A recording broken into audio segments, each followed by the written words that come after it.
بسم الله الرحمن الرحيم والصلاة والسلام على رسول الكريم. رب اشرح لي صدري ويسر لي أمري واحلل عقدة من لساني يفقه قولي. ربنا زدنا علما.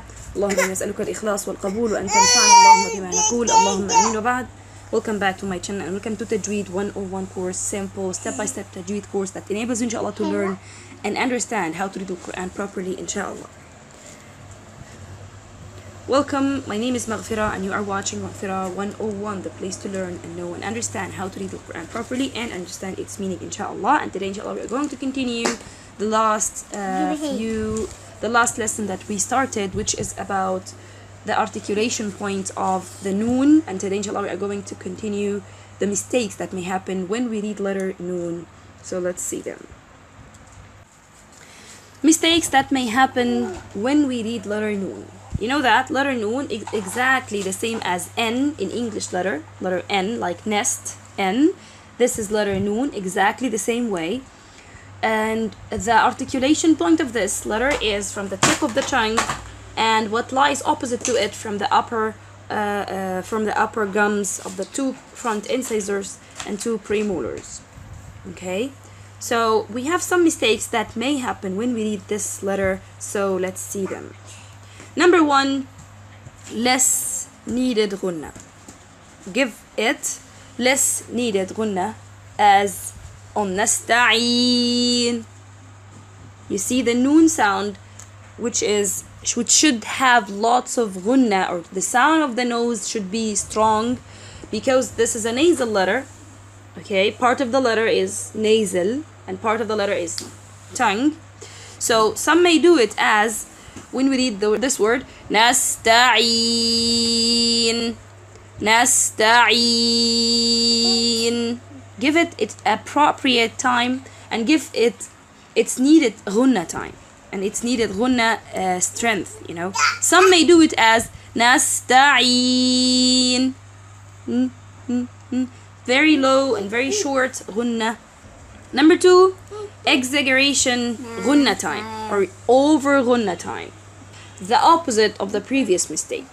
One may do it as nasta'een and some may do it as nasta'een. Over ghunna time, especially for the noon, which is only one haraka. How to solve this? We have to give it its needed time as a one haraka, and if you find yourself need to move your finger, so do it. Okay, so move your finger when you are doing it. So nasta'een, nasta'een. Give it its appropriate time for ghunna and give it its needed time without increasing its time more than needed.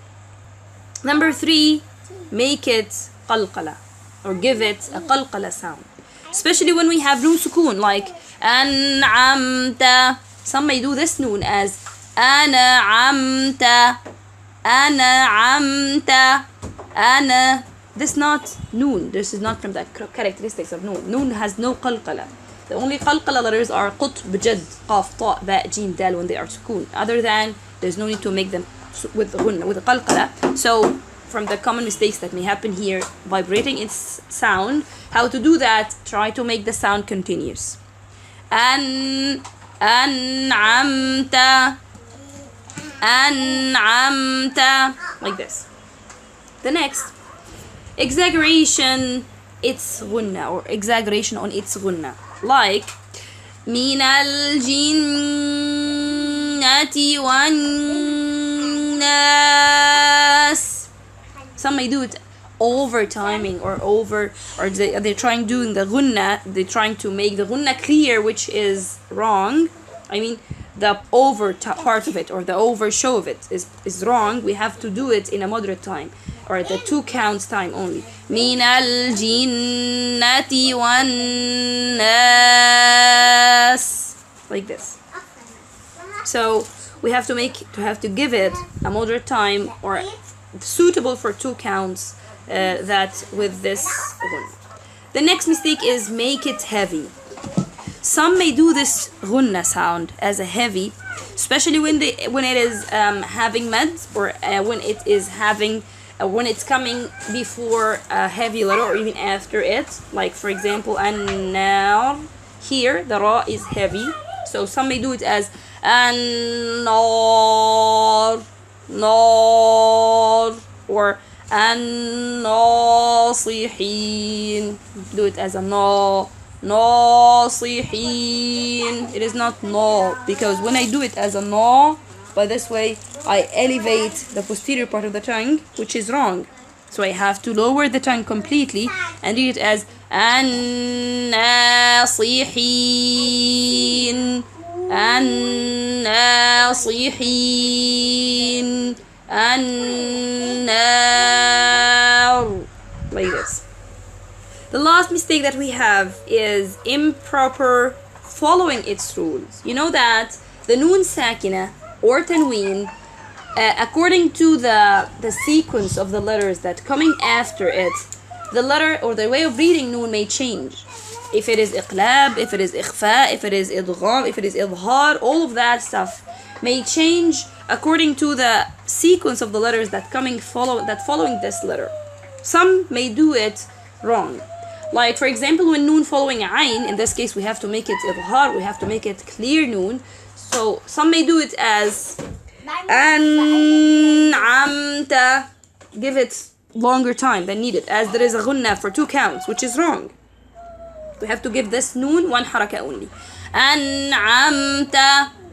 Some may do the noon here, man ya'mal. The noon when it comes after a ya, here is idgham, so some may do it as man ya'mal, man ya'mal. Read it as a clear noon and give it 2 counts. So try to make sure that you fuse the sound of noon and ya. Man ya'mal. Fuse them together or mix them together or make them one letter on idgham. Man ya'mal, like this.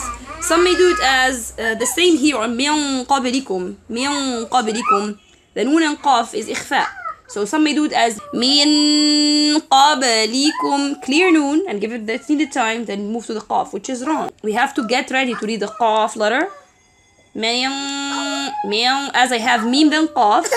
As we have mim and qaf, and in between them, try to make the sound ghunna, or try to make the ghunna of the noon. Min qablikum, min qablikum. The same thing for mim ba'd. So the letter that following noon sukun or tanween is very, very important to see and to know how to read them according to its sequence. So these are the common mistakes. Try to check yourself, and if you have any question, you are welcome. Jazakumullahu khairan for watching. Catch you inshallah in the next lesson inshallah. Subhanak Allahumma rabbana wa bihamdik, ashhadu an la ilaha illa ant, astaghfiruka wa atubu ilayk. Assalamu alaikum wa rahmatullahi wa barakatuhu.